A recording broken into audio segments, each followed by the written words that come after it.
Bem-vindos de volta ao nosso estudo de Provérbios. Estamos no capítulo 4 e vamos ver os versículos 1 a 4. Na última lição, nós vimos esses mesmos versículos, mas como eles se aplicam a um pai e a uma mãe, ensinando seus filhos. Agora nós vamos dar uma olhada nas advertências que são encontradas aqui, especialmente para os jovens, as crianças. E que nós devemos honrar nossos pais e mães, mas assim, nós façamos assim de uma maneira que ouvindo, prestando atenção ao ensino da palavra deles e honrando a autoridade deles. Então, vamos ler os versículos 1 a 4. Ouvi, filhos, a instrução do Pai, e estai atentos para conhecerdes o entendimento, porque vos dou boa doutrina, não deixeis o meu ensino.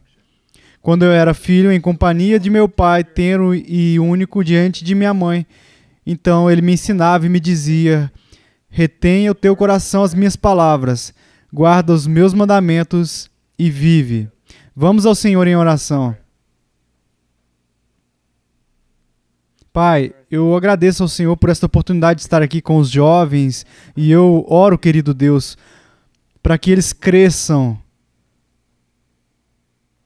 Em primeiro lugar, Senhor, que eles te conheçam, que eles confiem exclusivamente no seu Filho, que eles descansem nele, que eles não coloquem nenhuma confiança na carne e somente na glória em Cristo Jesus. Senhor, que eles tenham segurança da salvação, porque eles confiam naquele que morreu por eles. Pai, como cristãos, eu oro para que eles cresçam. Senhor, esse mundo está cheio de engano e tolice.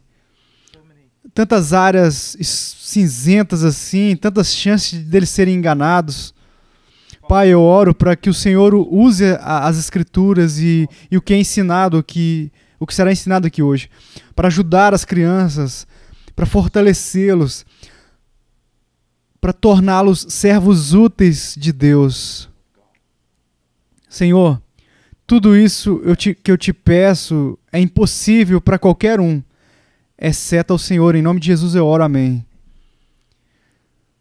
Então, vamos ver como nós podemos responder às instruções dos nossos pais. Agora, antes de começarmos, deixa eu dizer isso. Sempre que eu falo sobre a autoridade dos pais ou autoridade na família, é uma autoridade assim em relação ao casamento ou em relação à família. E eu quero fazer algo muito claro, assim, que a Bíblia ela está falando assim para famílias normais, com problemas normais. Não há famílias perfeitas, assim como não há igrejas perfeitas, e isso é porque não há ministros perfeitos e nem congregantes perfeitos. Não há família perfeita, então pais terão seus erros, mãe terão seus erros, filhos cometerão seus erros e vão pecar. E é por isso que nós precisamos ser confessionais, precisamos confessar nossos pecados uns aos outros, precisamos ser misericordiosos, gentis, misericordiosos, mas, de novo, eu estou falando sobre um contexto de uma família normal, com seus problemas normais. Eu não estou falando a respeito de uma família onde talvez um marido e um pai é extremamente abusivo fisicamente e emocionalmente. Então, quando falamos a respeito assim, de escutar o seu pai sobre o que estamos falando nesse contexto, eu nunca iria querer assim, apresentar um cenário onde havia essa coisa assim, de autoridade absoluta de um pai que não se submete à autoridade de Deus. E como assim, na verdade, usando Deus em sua suposta autoridade, sendo abusivo com a sua esposa, como esposa ou marido. Isso não é isso que eu estou falando. Não é isso que eu estou colocando aqui, ok? Agora, como um pai, eu cometi erros. Como um pai, eu pequei. Às vezes eu tenho que ir com a minha esposa, assim, às vezes eu tenho que falar com os meus filhos, eu tenho que dizer, me perdoe, eu estava impaciente, eu respondi de forma muito rápida, mas esses são problemas normais. Não vá a nenhum dos extremos, não vá ao extremo, a menos que meu pai seja perfeito, eu não vou ouvir ele. Então, o outro extremo é, mesmo que o meu pai seja violento e abusivo e prejudicial, eu ainda Como um cristão obediente, eu devo me manter silencioso assim, e manter o controle sobre isso. Ambos os extremos são mortais. Então, tendo dito isso, vamos olhar para a resposta de uma criança para os seus pais. E os seus pais, assim, ensinando, quando é o ensino das Escrituras. Muitas vezes, jovens, depois de eu ter dado um ensino sobre obedecer pai e mãe, eles vêm até mim e dizem assim: e se meu pai me disser para colocar uma dinamite e explodir um prédio do governo? E eu sempre pergunto, eu digo, bem, qual foi a última vez que seu pai lhe disse para fazer algo assim? Porque se ele fez isso, talvez precisemos entrar em contato com as autoridades. Então, quando a gente faz esses cenários, eles são assim como procurar maneiras de não obedecer, ok? Mas, de novo, no contexto de uma família normal, com um pai normal, que é um cristão e procura fazer a vontade de Deus, você precisa prestar atenção. Agora, então, vamos olhar o versículo 1. Ouvi, filhos, a instrução do Pai, estai atentos para conhecerdes o entendimento. Então, agora, olhe isso aqui. Escute. Eu sei que tive que dizer isso para meus filhos, eu sei que a minha esposa teve que dizer isso para mim. Quando eles estão tentando nos dizer algo importante, quando eu estou tentando dizer algo importante para as crianças, ou a minha esposa está tentando me dizer algo importante e parece que você está distraído, qual é a primeira coisa que eles normalmente dizem? Escute. Ei, você está ouvindo? Ok? E a ideia na Bíblia é ainda mais pronunciada, assim, ó. Quando a Bíblia diz ouça, como em Deuteronômio 6, ouça Israel, não se trata apenas de ouvir, é ouvir prestando atenção e com o propósito de obedecer. Então não é só escutar, ouvir a mamãe e o papai. Eles gostam de tipo assim, entrar no ouvido e sair no outro, mas é ouvir com o propósito de obedecer. Ok? E vemos isso lindamente no Salmo 18, capítulo 44. Davi declara, ele está falando sobre as nações estrangeiras. Ele diz: bastou-lhe ouvir-me, a voz logo me obedeceu. Você vê a conexão? Eles ouvem e obedecem. Os estrangeiros se me mostram submissos. Ele literalmente está dizendo, aqui, ó, eles ouviram com os ouvidos a minha voz e se submeteram a mim. Então, ouvir com o propósito de obedecer. Escute com o propósito de se submeter à instrução que é dada. E eu quero dizer a vocês, jovens, uma das maiores maneiras de honrar seu pai e sua mãe é prestar atenção. E uma das melhores maneiras de desonrar a eles é fazer o oposto, porque você está basicamente dizendo: tudo que você julgou ser importante, mãe e pai, não é importante. Você está julgando mal. Tudo que você acha que eu preciso, bem, você está errado. E olha, quando um pai que viveu por 45 anos nesse planeta está falando com uma criança que viveu 10, pode ser um tanto bom para a criança. Com certeza será bom para a criança se ela ouvir com o propósito de pensar, aplicando e obedecendo. Então, ele diz aqui no versículo 1, versículo 1 também diz, ó, ouve, filhos, a instrução do Pai, estai atentos para conhecerdes. De novo, escutar com atenção, com o propósito de obedecer, com o intuito de obedecer, com o propósito de entender o que está sendo comunicado e realizar isso. Às vezes isso é representado no livro de Provérbios e é a ideia de se inclinar. Se inclinar. Deixa eu dar um exemplo. Se você está assistindo, ouvindo a televisão aí, e alguém começa a falar lá na sala e você realmente quer ouvir a televisão, o que você faz? Você se inclina assim, ó. Quando eu estou ensinando alguém a atirar com arco e flecha longo, eu sempre digo isso a eles. Vamos dizer que você enxerga algo lá na colina e você aponta para algo e você diz: você está vendo aquilo ali na colina? Eles vão dizer não. Então você vai... Olha, está bem ali, ó, e você aponta. Então eles dizem: não, eu ainda não estou vendo. O que fazemos muitas vezes? Então vamos... Não, está bem ali, ó, e nós apoiamos nisso, assim, ó, apontando assim, dessa maneira. É dessa maneira o ensino dos jovens para atirar com arco, assim. Eu estou apontando, me inclinando, assim, ó, mostrando o alvo, para dar toda a sua atenção, para você ver pra você colocar toda a sua atenção naquele ponto, naquele alvo, onde você quer acertar, ok? Então agora você não só sabe como ouvir seus pais, mas também como atirar com arco e flecha. Agora, diz aqui, para prestar atenção, estar atentos. Agora aqui está algo que é tão importante para os jovens e deixa eu colocar dessa maneira, você é um vaso sagrado. Eu não quero dizer que você é um vaso santificado, quero dizer que você é um vaso com buracos. Eu sei disso sobre você porque eu sou um vaso com buracos. Então, ele não diz apenas ouça ou dê atenção, não apenas acumule, ok? Como colocar um monte de coisa em um balde, em um vaso. Saiba que há buracos nesse balde e se você não pegar isso primeiro, você tem que manter. E ele diz no versículo 2, olha o que ele diz: porque vos dou boa doutrina, não deixeis o meu ensino, não abandone. Como você ouve, talvez você preste atenção por um tempo, mas depois você fica mais velho e mais sábio, você é o seu próprio homem, sua própria mulher, enfim, você vai abandonar esse ensino do seu pai.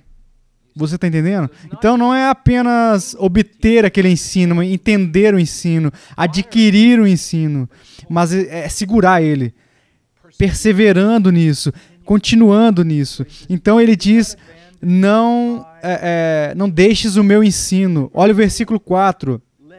Então ele me ensinava e me dizia, retenha o teu coração as minhas palavras. É como...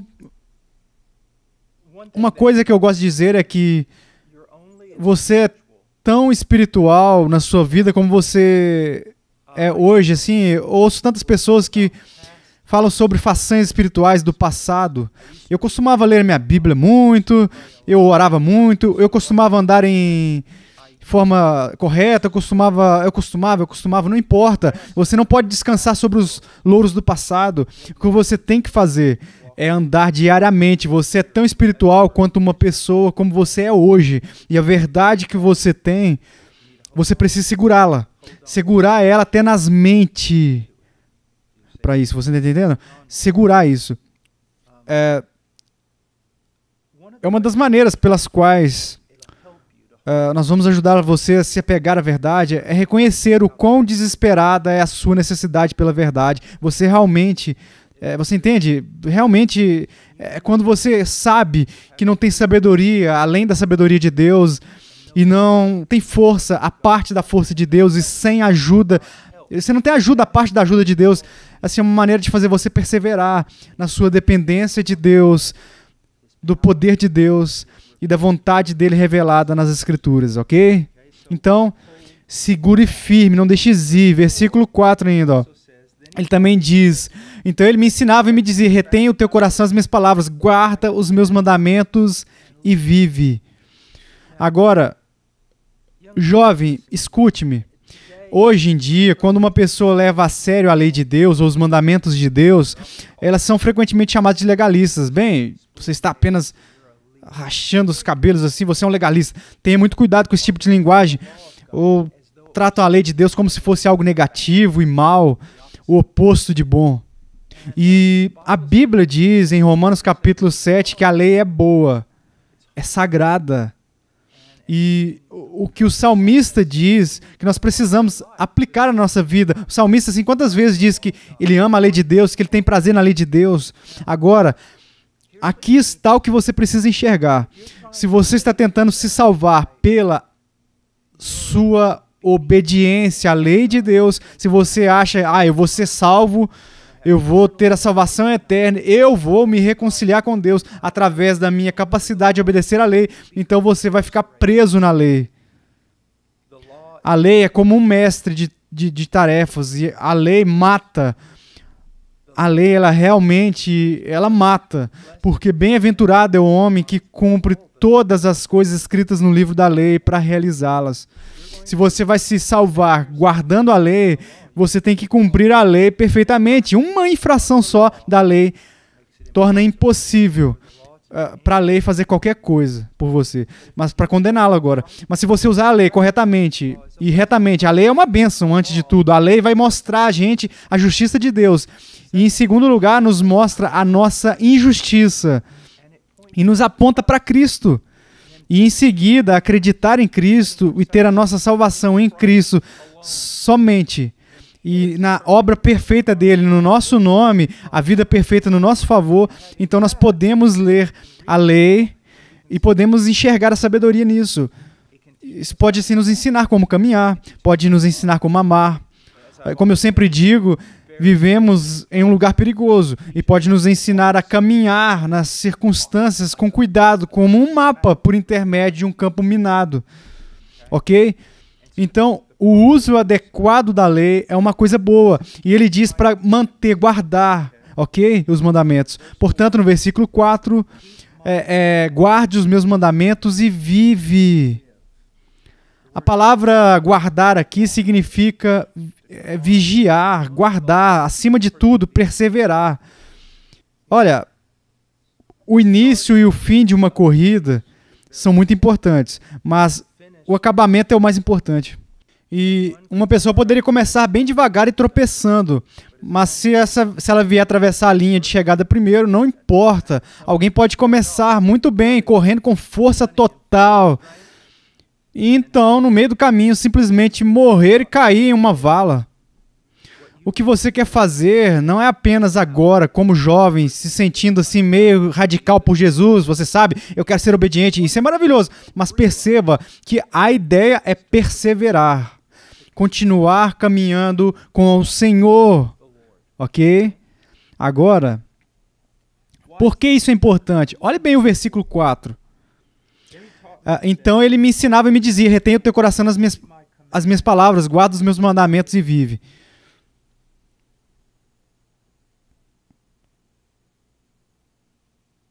Você sabe o que isso nos diz? E nós vamos ver em outros lugares.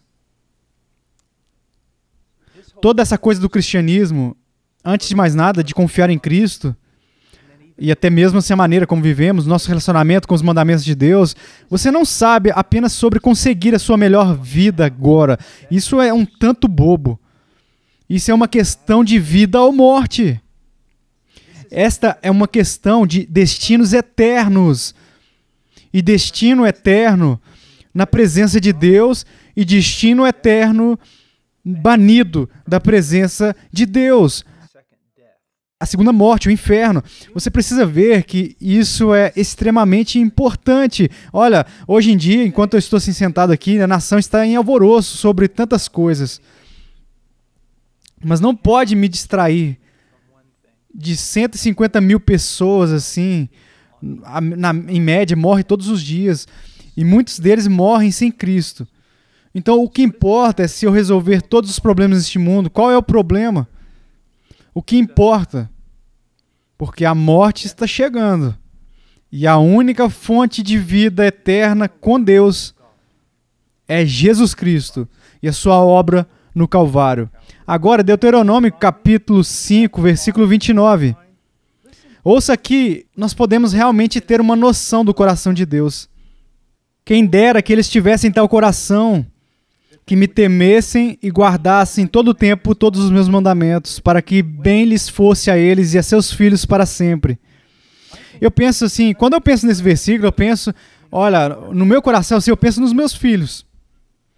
E claro, o que eu teria que colocar antes aqui, isso assim como assim, ó, quem dera que eles tivessem um coração assim, como crendo em Cristo para a salvação, é o que há de mais importante. Nunca coloque mandamentos ou sabedoria ou qualquer coisa antes do Evangelho, porque se você não entender corretamente o Evangelho, se você não confiar em Cristo, então todos os seus estudos no livro de Provérbios realmente não vão importar, pelo menos para a eternidade. Então, quem dera que tivesse tal coração para acreditar em Cristo.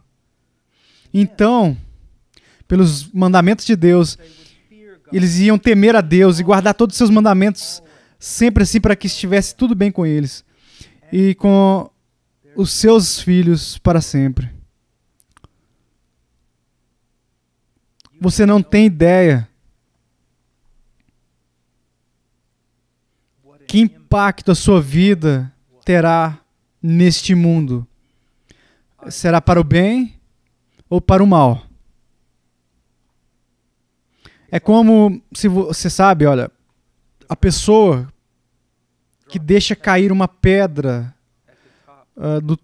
do topo de um penhasco, um seixo simples, mas como o seixo começa a rolar assim, ladeira abaixo, ele começa a ganhar velocidade e ele começa a pegar outros seixos, começa a segui-lo, eventualmente o que começa a acontecer é se transformar em uma avalanche.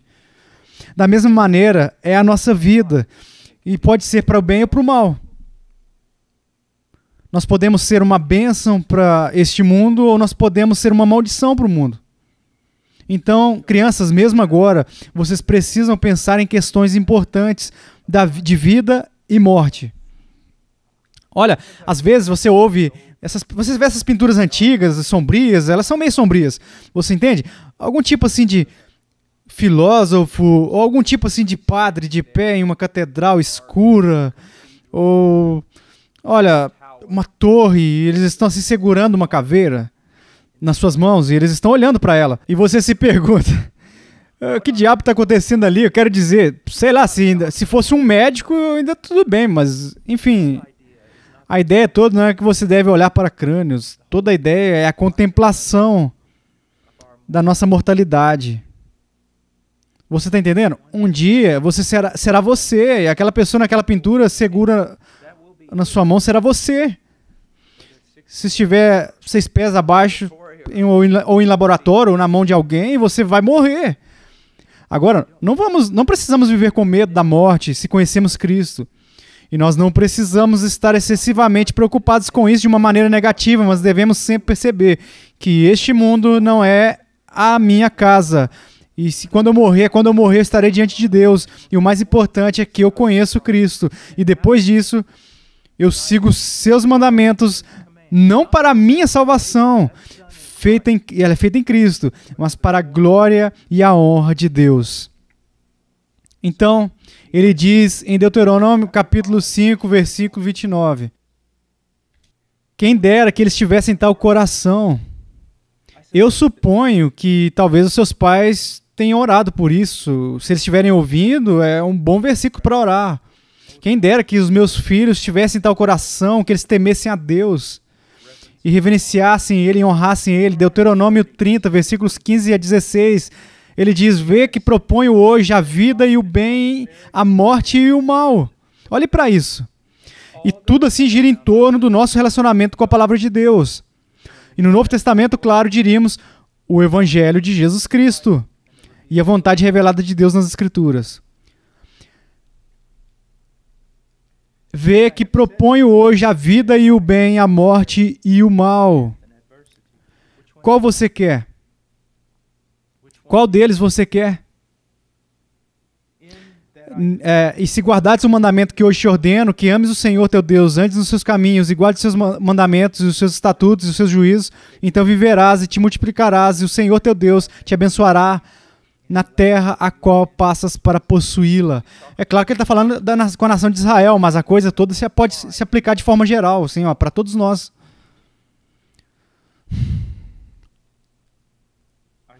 Eu não posso te dizer, agora mesmo, o que eu estou pensando, que não posso se expressar isso corretamente. Gostaria de poder alcançar a sua televisão, o seu computador, o que quer que você esteja assistindo apenas, e segurar assim, ó, o seu rosto e te dizer, preste atenção em mim, ó. Eu estou fazendo essa série não porque eu gosto de me ouvir, ou porque eu gosto de estar em algum canal do YouTube. Eu estou fazendo essa série porque tudo que nós fazemos marca a vida e a morte. Tudo que nós fazemos deixa uma marca na eternidade.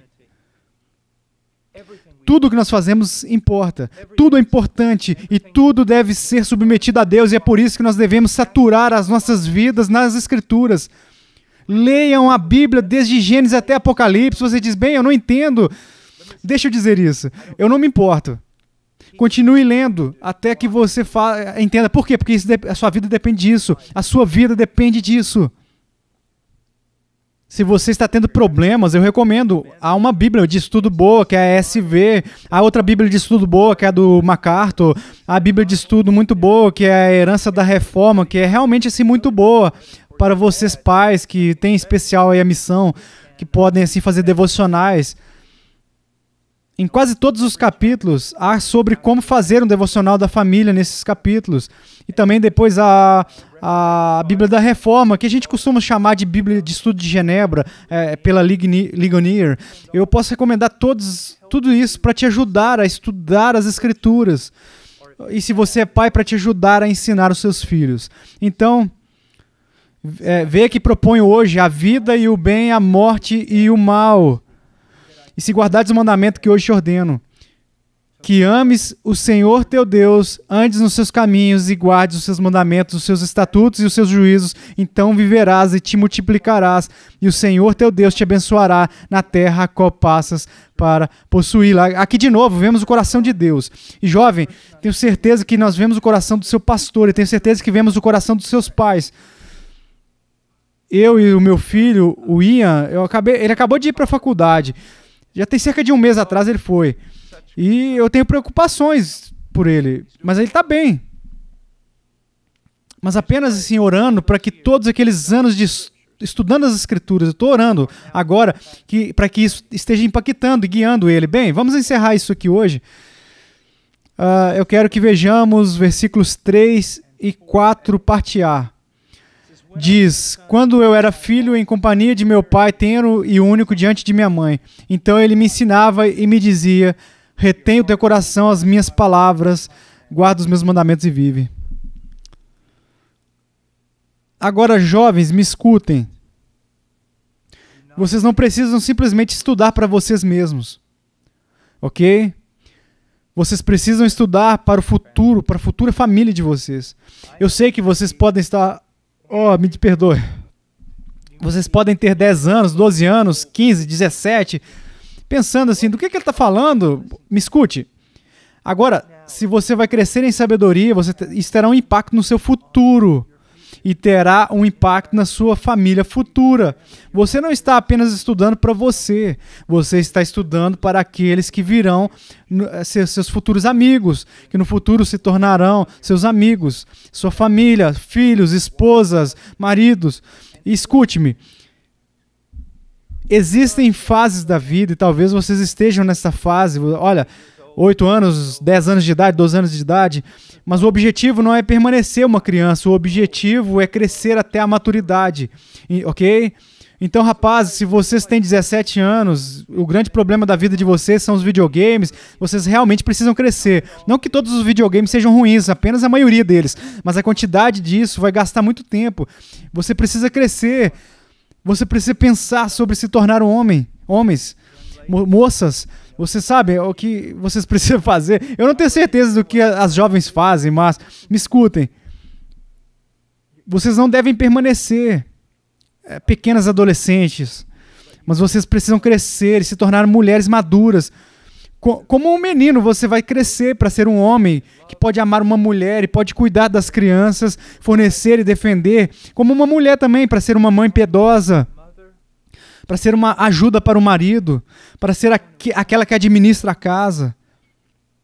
Há muito para preparar as nossas vidas e vocês não devem esperar até que vocês dizem, eu aceito isso agora.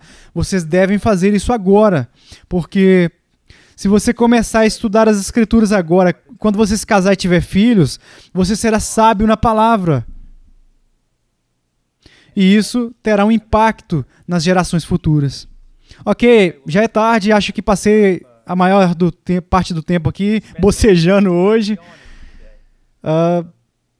Mas, por favor, tenha coragem e tome essa passagem e saiba que ela tem um significado eterno. Deus te abençoe.